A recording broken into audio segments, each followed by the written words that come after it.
안녕하세요. 영하나의 책라디오에 오신 여러분 반갑습니다. 요즘 세상 참 편리하고 좋죠.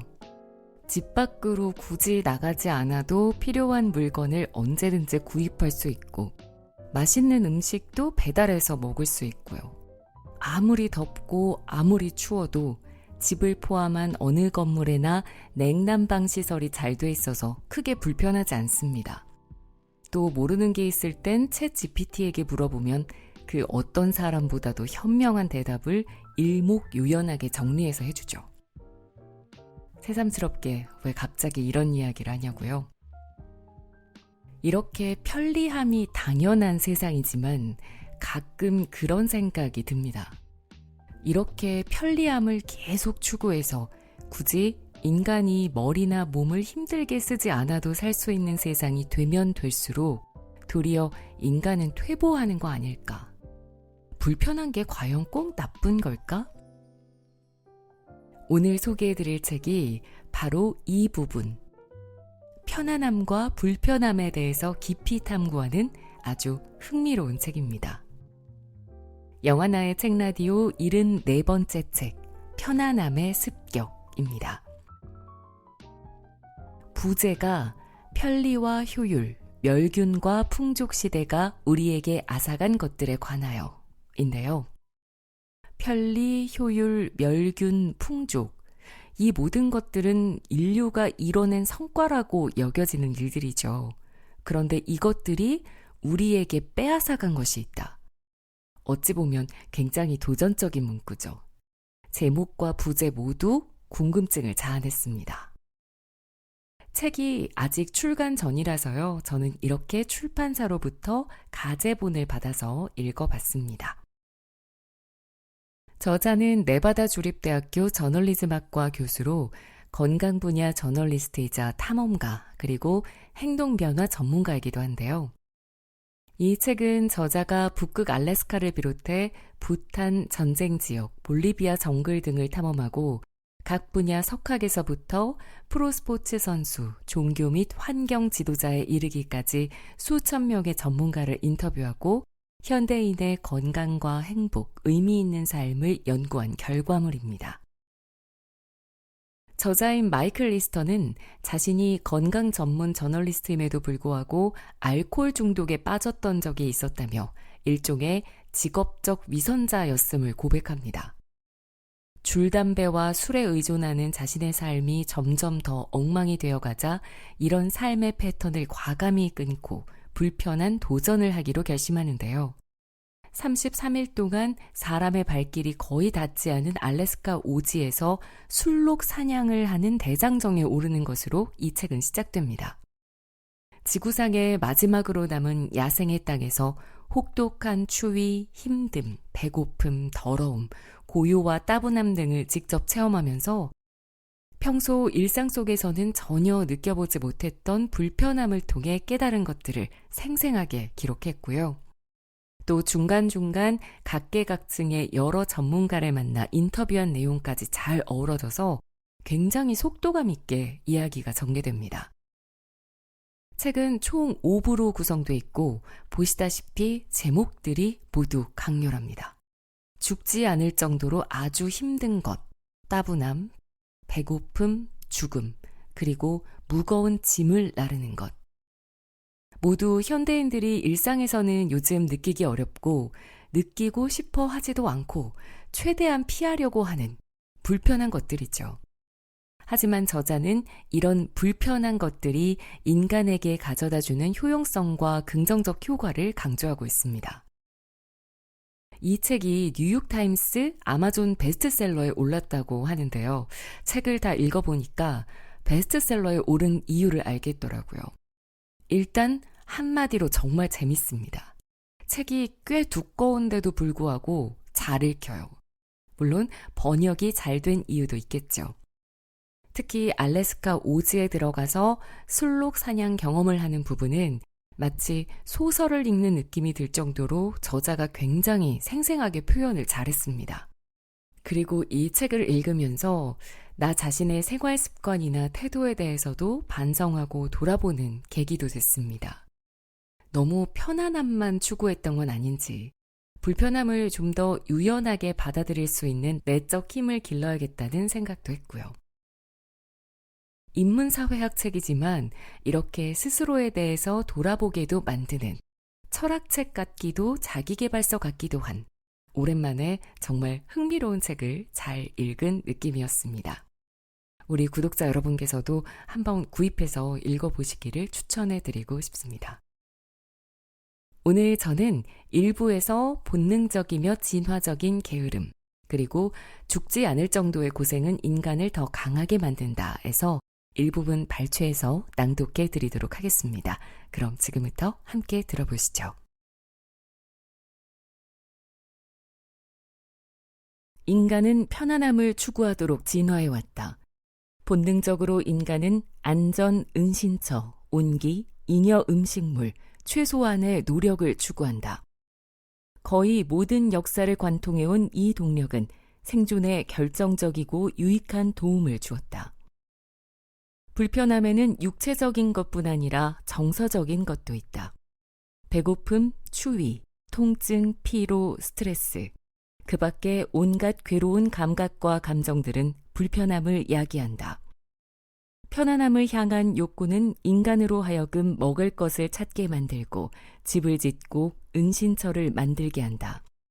또 포식자로부터 도망치게 하고 지나치게 위험한 결정을 피하게 한다.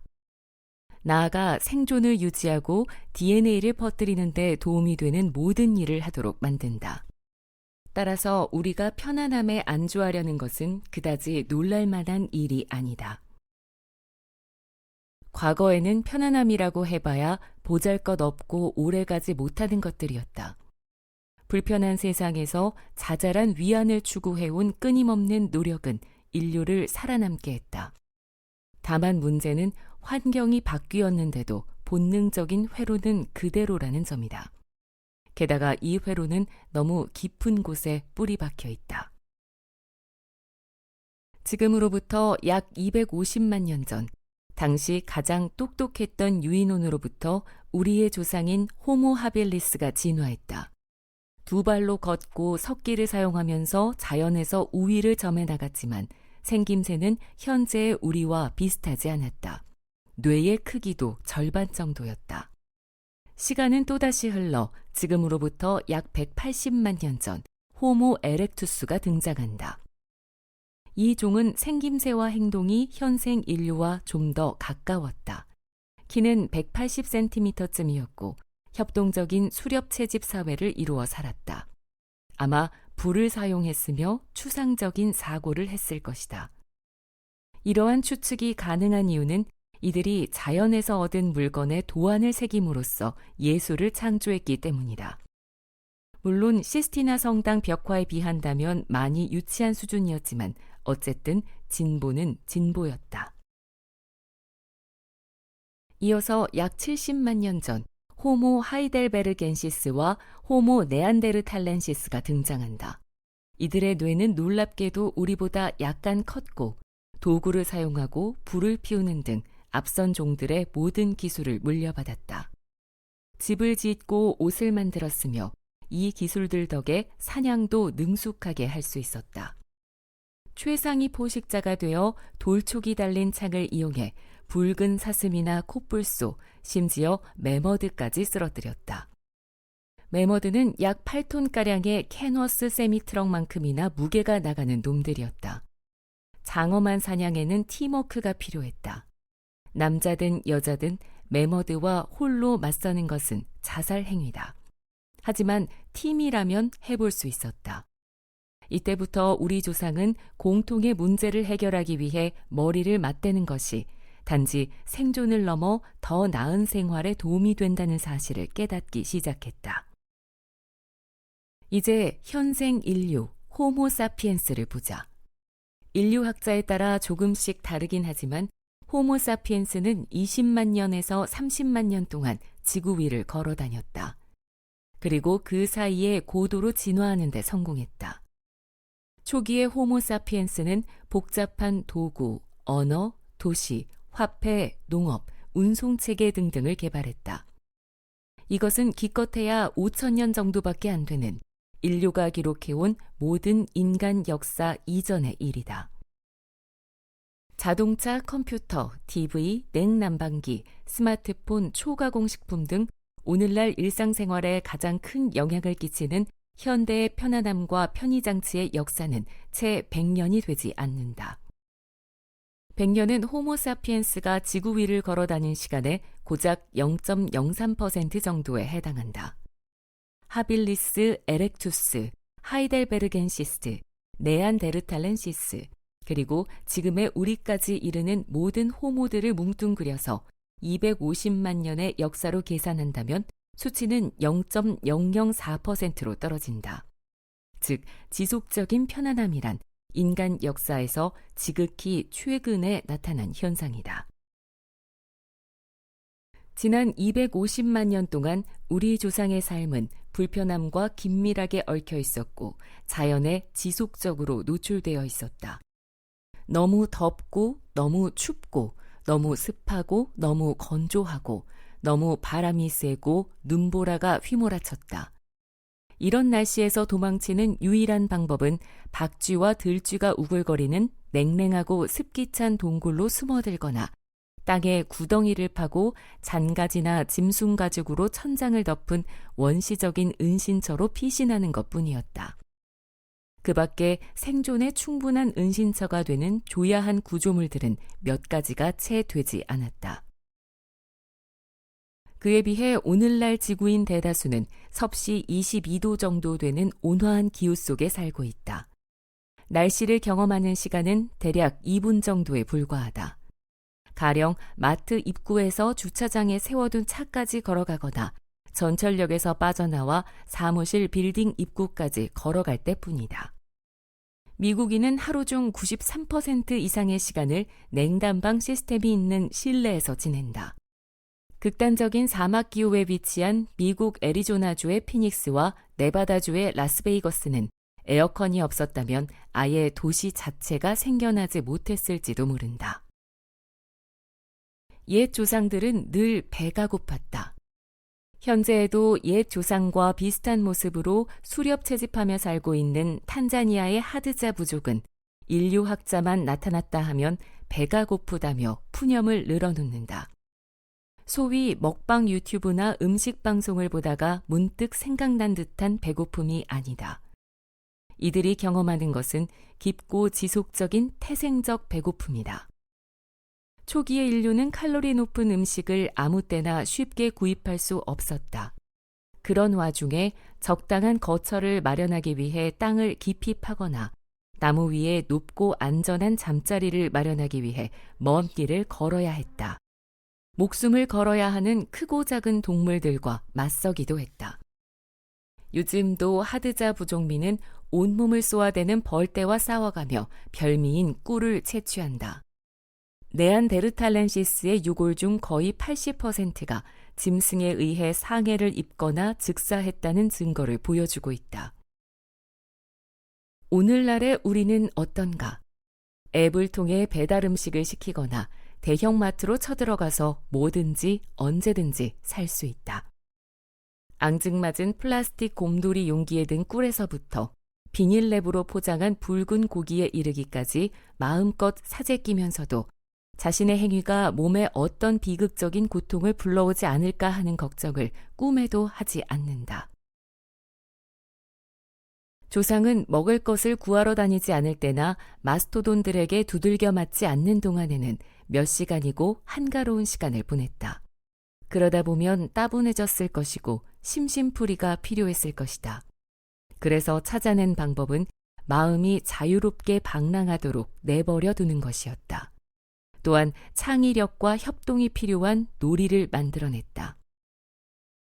아내와 교제한 지 얼마 되지 않았을 때 같이 캠핑을 갔는데 아름답고 무뚝뚝한 그녀는 이렇게 말했다. 3시간 만에 이야깃거리가 떨어진 뒤로는 한나절을 그냥 멍하니 보냈네요. 1920년대 라디오가 대중에게 방송되자 처음으로 온종일 생각할 필요가 없어졌다. 권태의 탈출구가 생긴 것이다. 1950년대에는 위대한 텔레비전이 등장했다. 그리고 마침내 운명의 2007년 6월 29일 아이폰이 탄생하자 따분함은 영원하고 완전한 사망 선고를 받게 되었다. 동시에 우리의 상상력과 사회적 유대 또한 따분함과 운명을 함께했다. 조상들은 가만히 앉아 아무것도 하지 않을 때를 제외하면 매우 열심히 일했다. 하드자 부족은 미국인보다 평균 14배 더 많이 움직인다. 이들은 하루에 약 2시간 20분 동안 빠르고 격렬하게 운동하는데 정확하게 말하면 이들이 하고 있는 것은 운동이 아니라 생활이다. 초기 인간은 물과 식량을 구하기 위해 수십 킬로미터를 걷거나 뛰었다. 인체가 지금처럼 오목한 발바닥, 긴 다리 힘줄, 땀샘 등등을 갖추게 된 것은 먹잇감을 따라잡기 위해 진화한 결과다. 인간들은 동물들이 열사병으로 쓰러질 때까지 거리를 불문하고 추적하며 따라다녔다. 그런 다음 죽이고 고기를 자르고 갔던 길을 되짚어서 오두막까지 운반해왔다. 때로 사냥감이 너무 무거워서 끌고 오기 어려울 때는 아예 거처를 먹을거리가 있는 곳으로 옮겼다.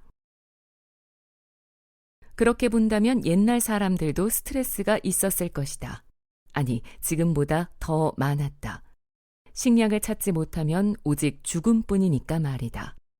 게다가 만약 사자가 먹을 것을 구해야겠다고 결심하면 사자와 대면한 인간은 죽을 수밖에 없다. 혹은 도망치다가 상처를 입었을 것이다.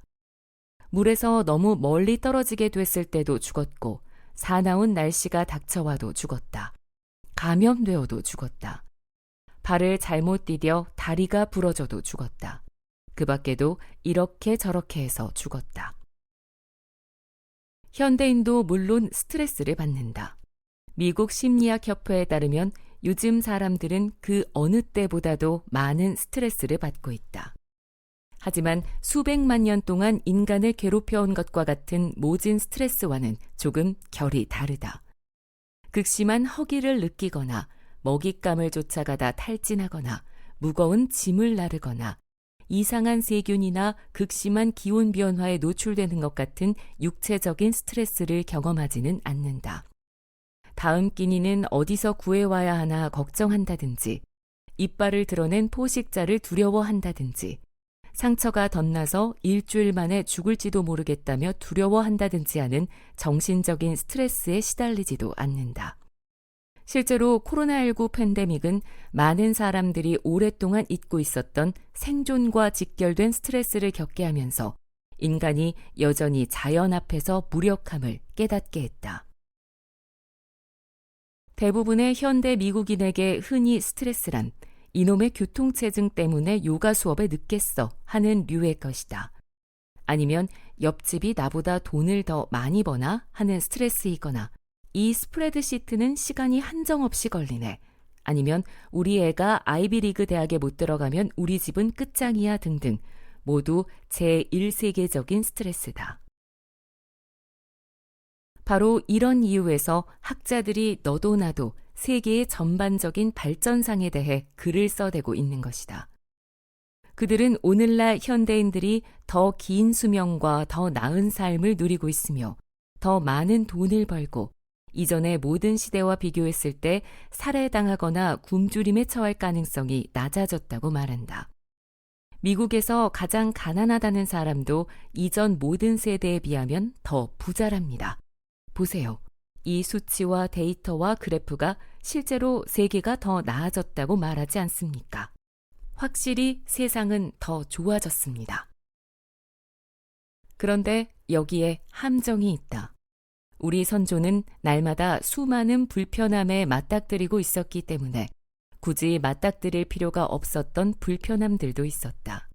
즉, 오늘날 현대 문명이 직면한 가장 절박한 문제들, 수많은 이들의 삶을 더 건강하지 못하게, 더 불행하게, 더 왜소하게 만들고 있는 문제들 말이다. 현대의학 덕분에 사람들은 그 어느 때보다도 오래 살고 있지만 정작 데이터를 들여다보면 적지 않은 시간을 약물과 기계에 의존한 채 살아간다. 생존 기간은 길어졌으나 건강한 삶은 짧아졌다. 미국인의 32%가 과체중이고 38%가 비만이며 그중 8%는 초고도 비만이다. 다 합치면 무려 70%의 미국인들이 너무 무겁다. 전 세계 미국인의 3분의 1에 가까운 사람들이 당뇨이거나 당뇨 전 단계다. 4천만이 넘는 미국인이 본인의 무게 때문에 A 지점에서 B 지점으로 이동하는 데 어려움을 느끼는 이동장애를 가지고 있다. 미국인의 4분의 1이 심장질환으로 사망한다. 이런 의학적인 문제는 20세기 전까지 거의 존재하지 않았던 것들이다. 우울증, 불안, 중독, 자살 등 절망이 낳은 질병에 시달리는 사람들도 갈수록 늘고 있다. 최근 20년 사이에 약물 과다 복용으로 인한 사망이 3배 이상 증가했고 평범한 미국인이 스스로 목숨을 끊을 확률은 역대 최대치다. 연구에 따르면 인류 전 역사를 통틀어 자살 현상은 거의 없었다. 하지만 오늘날 내 주변 지인들의 이야기를 덧붙이면 고등학교 동기 400명 중에서 졸업 이후 지금까지 해마다 적게는 1명에서 많게는 3명에 이르는 친구들이 약물 과다 복용이나 자살로 생을 마감한다. 이런 절망의 질병들은 2016년, 2017년, 2018년에 걸쳐 미국인의 평균 수명을 감소시켰다. 평균 수명이 줄어든 것은 제1차 세계대전과 스페인 독감이 겹쳐 죽음의 교향곡을 연출했던 1915년에서 1918년 사이 이후로 처음 있는 일이다. 그렇다. 이제 우리는 먹을 것을 사냥하거나 날마다 고된 이동을 하거나 혹독한 배고픔에 시달리거나 거친 자연에 맞서는 따위의 불편함을 맞닥뜨릴 필요가 없다. 하지만 대신 편안함에 따르는 부작용을 맞이하게 되었다. 장기간에 걸친 육체적, 정신적 건강 문제들 말이다. 육체적 고난은 거의 사라졌다. 사람은 먹을 것을 위해 고되게 몸을 놀리지 않아도 된다. 게다가 고통에 무감각해질 수 있는 수단이 도처에 널려 있다. 맛있는 음식, 담배, 알코올, 약, 스마트폰, TV. 반면 우리에게 행복감을 주고 살아있음을 느끼게 해주던 것들은 모두 우리에게서 멀어졌다. 유대, 자연 속에 머무르기, 노력, 인내. 우리는 사실 뭔가 잘못되어 가고 있음을 느끼고 있다. 한 설문조사에 따르면 미국인의 단 6%만이 세상이 나아지고 있다고 믿는다. 실제로 일부 인류학자는 인류 탄생 이후 기원전 1만 3천 년에 이르는 기간에 살았던 모든 인간이 지금의 인간보다 더 행복했을 것이라고 주장한다. 그들은 욕구가 단순한 만큼 충족하기 쉬웠고 따라서 현재에 더 충실할 수 있었다. 물론 편안함과 편리함은 좋은 것이다. 그러나 인간에게 가장 중요한 지표인 행복하고 건강한 삶이라는 측면에서 우리를 늘 진보시키지만은 않았다. 점점 과도하게 편안하고 풍족함이 넘치는 환경에만 머물렀던 우리의 지난날은 아무도 의도하지 않은 결과를 낳았다. 이제 인류는 심오하고 깊이 있는 경험을 할 기회가 극히 제한되었다. 마땅히 겪어야 할 경험들은 더 이상 우리의 삶과 아무 관련이 없어졌다. 이는 의심할 여지 없이 인간을 변화시켰고 그 방향이 늘 최선은 아니었다.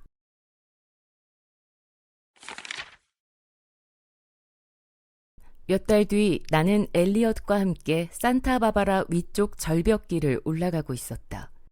개울을 건너고 바위를 타고 넘어 돌투성이 평원을 지나 유칼립투스 비슷한 냄새가 나는 짙푸른 숲들을 통과했다. 한참 만에 바다가 보이는 급경사지대에 올라선 우리는 몸을 구부리고 양 무릎에 손을 짚은 채 공기를 들이켰다. 엘리엇이 말했다. 수십만 년에 걸쳐 진화하는 동안 인간이 힘든 일을 하지 않았다면 절대로 생존할 수 없었을 겁니다. 안전망도 없었죠.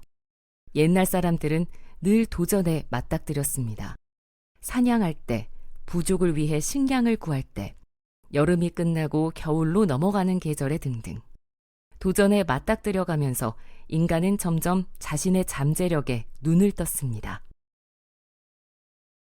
엘리엇은 키 185cm의 철인 3종 경기로 다져진 약 86kg의 늘씬한 체형을 지니고 있다. 건강하게 그을린 피부를 가진 그는 나이가 54세이지만 40세라고 해도 믿어질 정도다. 그런데 어느 날 갑자기 현대사회가 도래하면서 도전받지 않고도 생존하는 일이 가능해졌습니다. 먹을 것은 넘쳐나고 편안한 집이 있고 좋은 직장과 나를 사랑하는 몇몇 사람들. 한마디로 오케이 인생 아닙니까? 그런데 나의 잠재력이 이 큰 원이라고 생각해 봅시다. 엘리엇이 오솔길 양쪽의 숲풀까지 감쌀 정도로 허공에 큰 원을 그리면서 말했다. 그리고 큰 원 한가운데에 접시만한 동그라미를 그렸다. 사람들은 이 작은 동그라미 안에 살고 있습니다. 여기까지가 내 잠재력이다 하면서 그 너머에 뭐가 있는지, 울타리를 벗어나면 어떤 일이 벌어질지 전혀 생각하지 않아요. 이건 정말로 중요한 걸 놓치고 있는 거죠.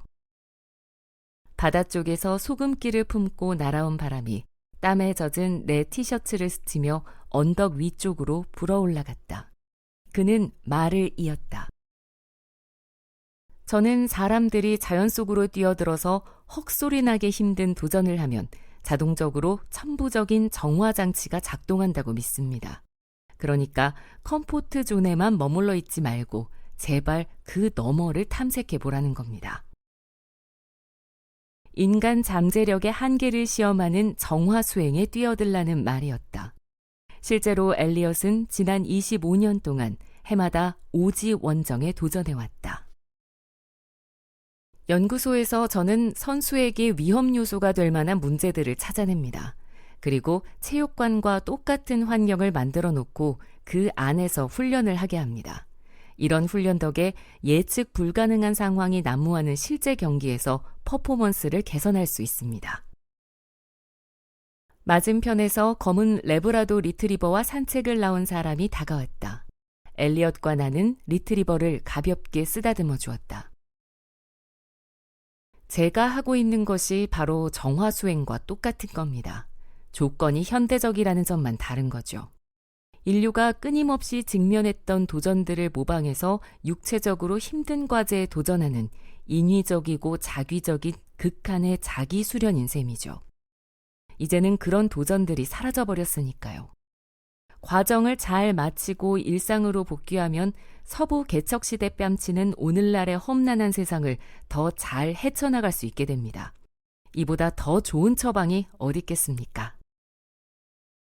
엘리엇은 이런 훈련이 자신의 신체적, 정신적, 영적 건강과 잠재력의 수준을 몰라보게 향상시켜준다고 말한다. 같은 목적을 가지고 동참했던 사람들도 동일한 경험을 했음은 물론이다.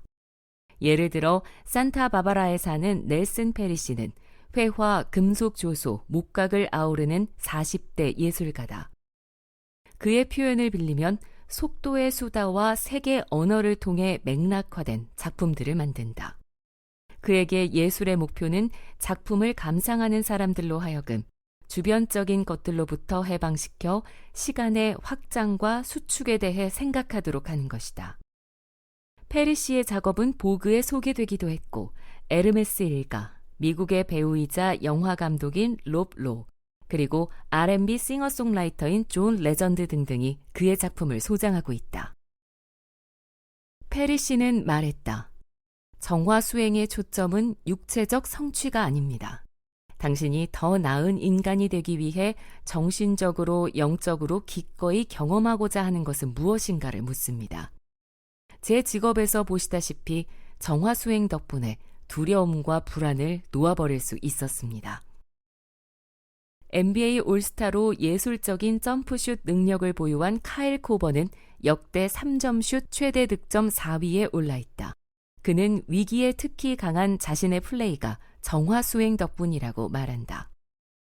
어느 해인가 40kg 정도 되는 돌덩이를 물속에서 5km를 옮긴 적이 있습니다. 엘리엇이 페리 씨와 코버가 함께 참여했던 도전에 대해 입을 열었다.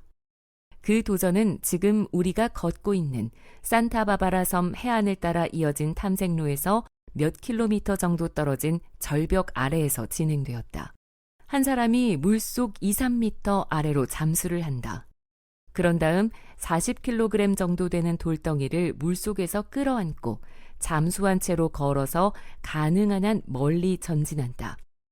그러면 다른 사람이 물속으로 뛰어들어서 똑같은 작업을 수행한다. 5시간 동안 이 과정을 반복해서 돌덩이를 옮겨 놓는다. 또 다른 해에는 서서 타는 서핑보드를 타고 폭이 40km쯤 되는 산타바바라만을 횡단하기도 했습니다.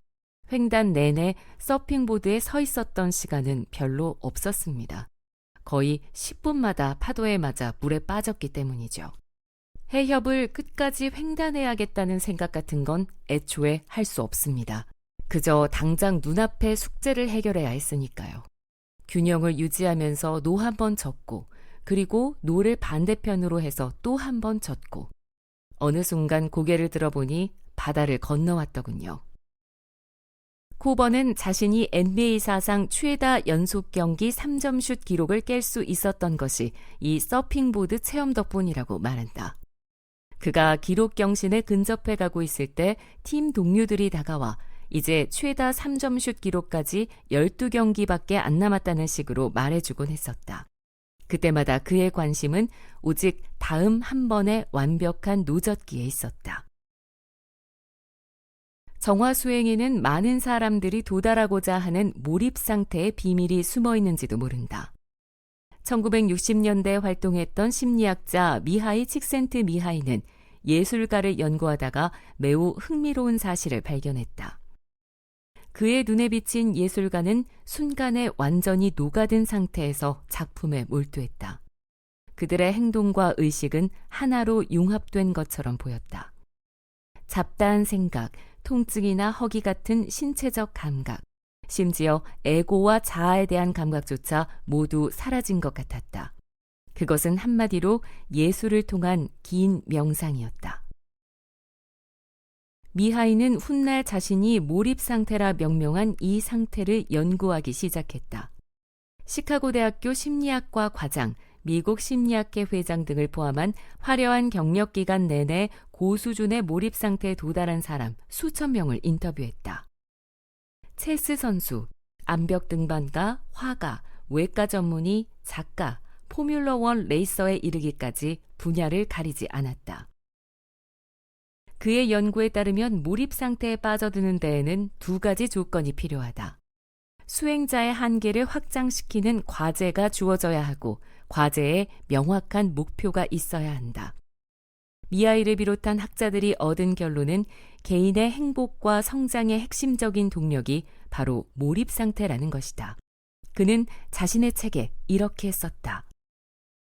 몰입 상태는 삶을 더 풍요롭고 열정적이고 의미 있는 것으로 만드는 힘이 있다. 자아를 강화해주고 자아가 지닌 다양한 특성들을 성장하게 한다는 점에서 바람직하다. 우리는 숲을 빠져나와 가파른 구간으로 들어섰다. 엘리엇이 비탈을 오르며 가쁜 숨을 몰아쉬었다.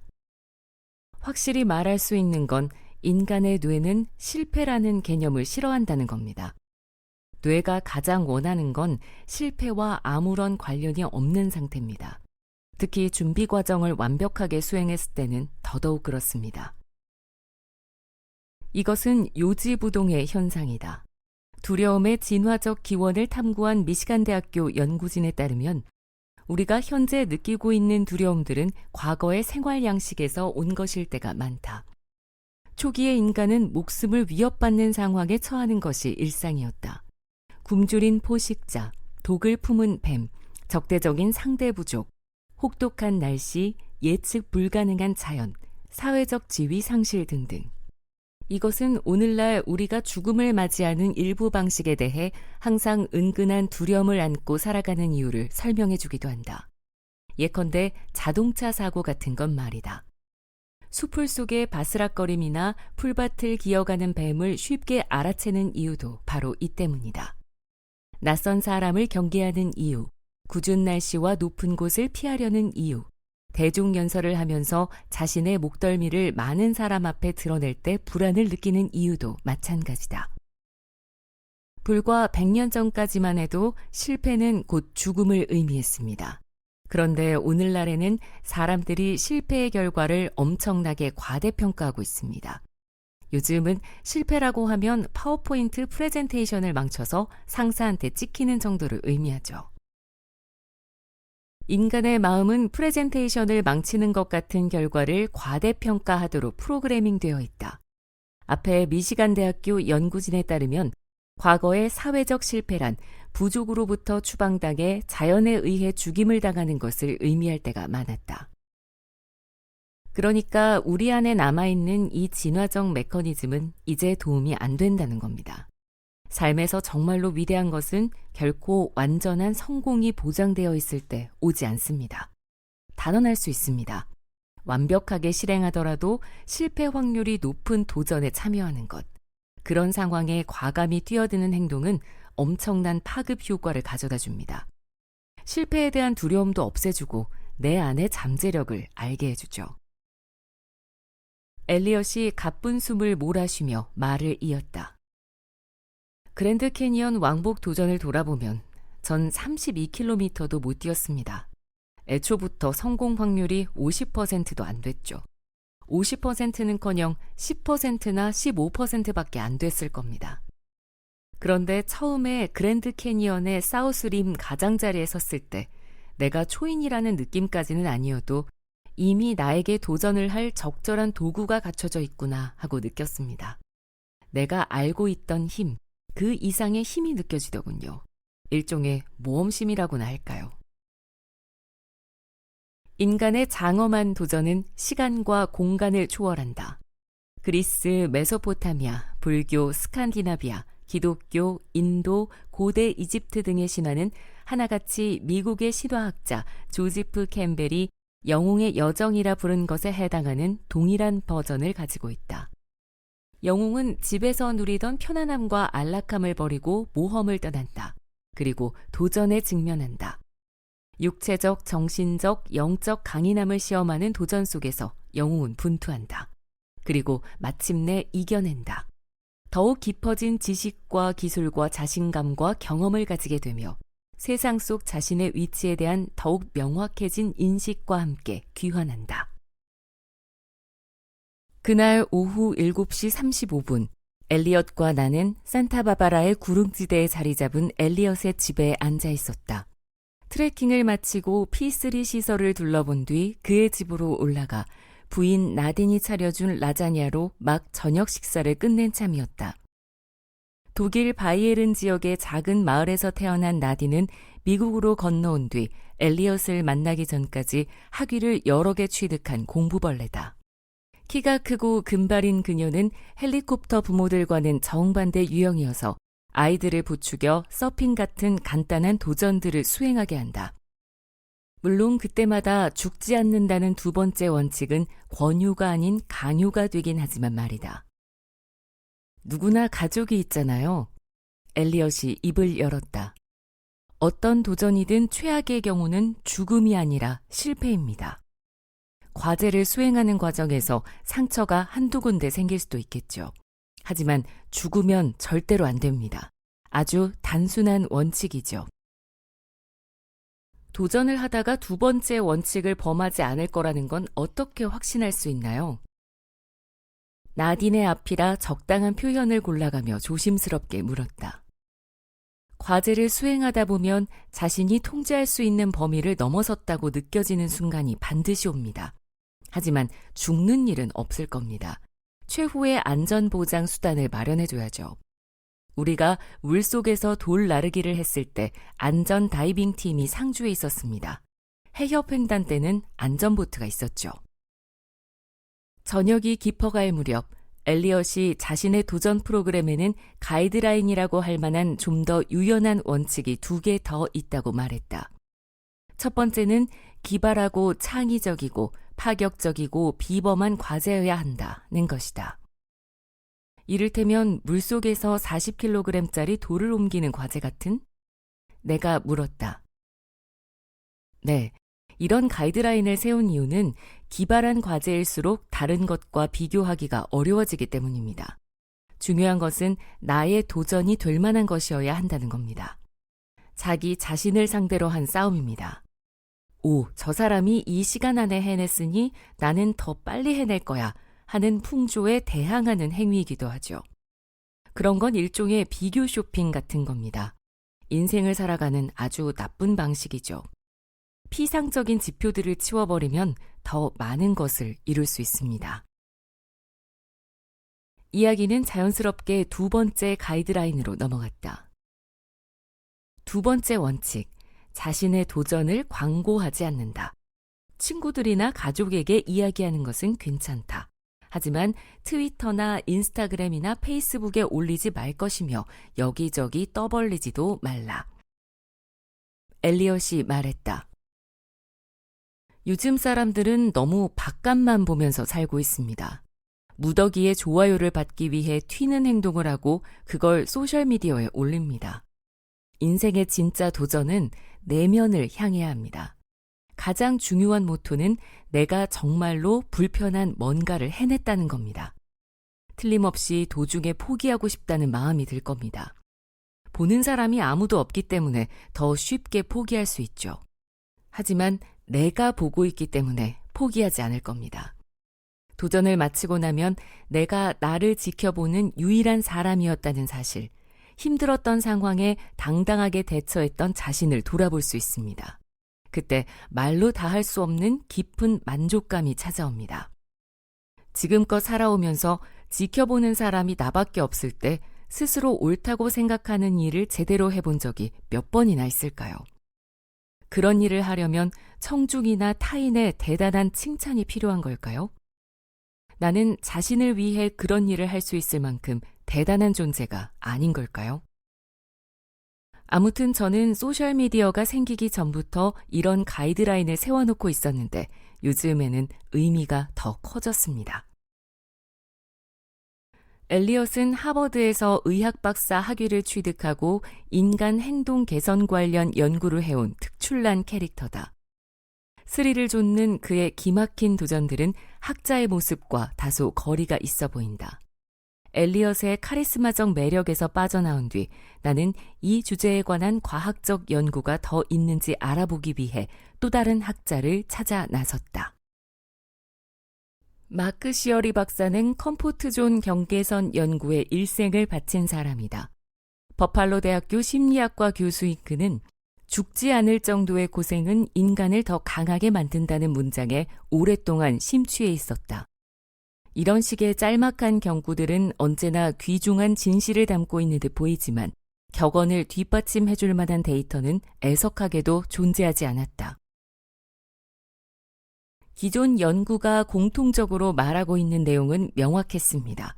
한번 좋지 않은 일이 일어나면 비슷한 일이 계속 따라오고 계속해서 역경이 닥쳐와 결국 부정적인 결말을 맞게 된다는 거죠. 그리고 오랜 후유증까지 남긴다는 겁니다. 더 심각한 정신적 위기를 초래하는 것은 물론 육체적 건강 문제까지 일으킨다는 겁니다. 아주 우울한 그림이죠. 어느 날 시어리는 강화라는 개념에 관한 연구를 접하게 되었다. 이 개념은 기존과 비슷하게 부정적이고 힘든 대상에 완전히 압도당하는 것은 좋지 않다고 말하고 있습니다. 하지만 다른 점은 완벽한 보호를 받는 것 또한 최선이 아니라는 것이었죠. 최적의 정신적, 육체적 안녕을 누리기 위해서는 어느 정도의 시련이 필요하다는 것이었습니다. 시어리는 동물을 대상으로 강화 이론을 실험한 자료를 찾아냈다. 그 중에 하나가 스탠퍼드 대학교의 다람쥐 원숭이 스트레스 연구였다. 연구진은 10주 동안 매주 한 번씩 어린 원숭이를 가족에게서 떨어뜨려 놓았고 이 원숭이들은 성장했을 때 가족의 보호에 머물러 있었던 또래들에 비해 훨씬 뛰어난 활동성과 현실 적응 능력을 보여주었다. 한마디로 리더이자 적극적인 행동가의 면모를 보여준 것이다. 그는 궁금했다. 강화 이론이 인간에게도 적용될까? 연구팀과 함께 작업에 착수해 먼저 사람들에게 인생에서 가장 큰 스트레스 요인이 무엇인지 물었다. 미국 내의 다종다양한 집단을 대표하는 지극히 평범한 2,500명이 조사 대상이었다. 18세에서 101세까지 성별은 절반 비율에 인종 구성도 전체 미국인의 구성비와 똑같이 잡았다. 소득 수준은 부자도 있었고 가난한 사람도 있었다. 이 그룹은 한마디로 미국의 축소판이었다. 사람들은 무료 인터넷 접속을 대가로 정기적인 온라인 설문에 참여했다. 설문은 이들에게 심각한 질병이나 경제적 어려움, 사랑하는 이의 죽음, 폭력, 홍수, 지진 등의 스트레스 요인을 몇 차례나 겪었는지 물었다. 건강 상태와 행복감에 대해서도 질문했다. 우울하거나 불안하십니까? 병이 있거나 아프십니까? 병원에는 얼마나 자주 가고 처방약은 얼마나 드시고 계십니까? 행복하십니까? 등. 설문을 통해 발견한 내용은 시어리의 개념을 입증해주면서 기존 연구를 무색하게 만들었다. 그는 말했다. 평생을 보호 속에 살아온 사람들에 비해 역경을 겪은 사람들이 정신적 안녕지수가 높다는 것이 지난 몇 년에 걸친 연구의 결론입니다. 생활 만족도가 더 높았고 정신적, 육체적 증상을 겪는 일도 상대적으로 적었습니다. 진통제를 처방받는 비율도 더 낮았고 건강관리 서비스를 받는 비율도 낮았습니다. 고용 상태에 관한 질문에 장애인이라고 응답한 비율도 마찬가지였습니다.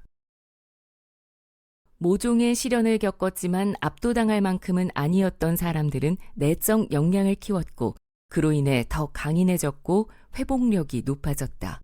나아가 이전에 겪어보지 못했던 새로운 스트레스에도 더 잘 대처할 수 있었다. 시어리는 자신이 엄청난 발견을 했다고 생각했다. 그런데 통제된 환경에서도 비슷한 결과가 나올지가 궁금했다. 그래서 사람들을 연구실에 불러 지금까지 살아오는 동안 힘든 일을 몇 번이나 겪었는지 물었다. 그런 다음 얼음물이 들어있는 양동이에 손을 집어넣고 버틸 수 있을 때까지 버텨보라고 요청했다. 똑같은 상관관계가 보이더군요. 일생 동안 어느 정도의 역경을 겪은 경험이 있는 사람들이 고통을 더 약하게 느꼈습니다. 역경이 매우 높은 수준은 아니어야 하지만 중요한 건 역경이 제로여야 한다는 건 아니었죠. 실험을 진행하는 동안 마음이 부정적인 쪽으로 기우는 비율도 낮았습니다. 얼음물에 손을 넣고 있을 때나 손을 뺀 뒤나 부정적인 생각들을 덜 했습니다. 이 실험을 시작으로 시어리는 스트레스를 야기하는 온갖 과제들로 연구 범위를 넓혀나갔다. 참가자들에게 시험을 치르게 하거나 많은 청중 앞에서 연설을 시키기도 했다. 연구 결과는 일관됐다. 약간의 역경을 겪은 사람들이 더 긍정적인 반응을 보였으며 이들은 실험을 두려움의 대상으로 여기기보다는 흥미로운 기회로 받아들이는 경향이 있었다. 시어리의 연구에 힘입어 큰 도전들을 설계해 같은 결과를 얻은 연구들이 점점 늘고 있다. 엘리엇의 경우와 마찬가지로 이런 연구들은 하나같이 참가자들의 과제 수행이 육체적, 정신적, 정서적, 영적 무기를 획득하는 과정이었음을 보고하고 있다. 뉴질랜드와 영국의 합동 연구팀이 밝혀낸 내용을 들여다보자. 그들은 야외 도전 과제가 미치는 심리적 효과를 다룬 약 100개의 연구 논문을 샅샅이 분석했다. 연구팀은 현대의 멸균 세계를 떠나 새로운 스트레스 요인에 자신을 노출시키는 것은 강인함을 키우는 데 도움이 된다고 결론지었다. 위기, 두려움 또는 위험에 맞서는 일은 최적의 스트레스와 불편함을 초래하며 이는 결과적으로 향상된 자존감, 인격 형성, 그리고 심리적 회복력을 증진시킨다. 연구팀은 이렇게 썼다. 프로젝트에 참여했던 한 연구자에 따르면 인간이 밖으로 나가서 자신을 시험하고자 하는 욕구를 느끼는 것은 갈수록 규제되고 획일화된 삶의 방식에서 탈출하고자 새로운 방법을 찾고 있는 시대적 징후다. 또한 도전적 과제를 수행하는 경험들이 우리 안의 깊은 곳에 있는 무언가에 불을 지피는 이유는 그것이 오늘날의 모든 편안함이 도래하기 전에 살다간 옛 인류가 직면했던 것과 매우 유사한 스트레스를 불러일으키기 때문이라는 것이 이 연구자들의 주장이다. 연구자들이 오지 사냥이나 정상 등반과 같이 야외를 무대로 한 시험이 도시 마라톤이나 팀 스포츠 같이 더 인위적인 도전들보다 더 낫다고 말하는 이유가 바로 여기에 있다. 이 주제와 관련해서 미국의 선도적인 신경과학자인 더글러스 필즈와 이야기를 나눈 적이 있었다. 필즈는 미국 국립보건원의 뉴런을 연구하는 신경세포학 분과 선임 연구원이다. 그에 따르면 육체적으로 매우 힘든 일을 경험할 때 단기 기억이 장기 기억으로 변환된다. 즉, 방금 일어난 일과 그로 인해 벌어질 일, 그리고 다음에 유사한 상황을 맞았을 때 어떻게 해야 하는지를 한데 묶어서 기억한다는 뜻이다. 일반적으로 기억은 미래에 관한 것이기 때문에 뇌는 미래에 유사한 경우가 생겼을 때 생존에 도움이 될 만한 가치 있는 경험들을 기억에 저장한다. 나는 엘리엇, 페리시, 코버의 연구를 언급하면서 그들의 연구에 대한 시어리의 생각을 물었다. 제 생각도 같습니다. 도전의 종류가 다른데 비슷한 효과를 얻었다는 것은 그 안에서 공통된 심리적 메커니즘이 작동했다는 뜻이 됩니다. 수영을 열심히 해서 체력을 기르면 당연히 달리기를 할 때도 도움이 될 겁니다. 마라톤 대회에서 우승할 정도까지는 아니더라도 심장혈관계의 지구력은 좋아지겠죠. 강화 과정도 마찬가지입니다. 그런 경험을 하고 나면 그 정신력으로 다른 여러 가지 일을 더 잘 해낼 수 있는 힘이 생기게 되어 있습니다.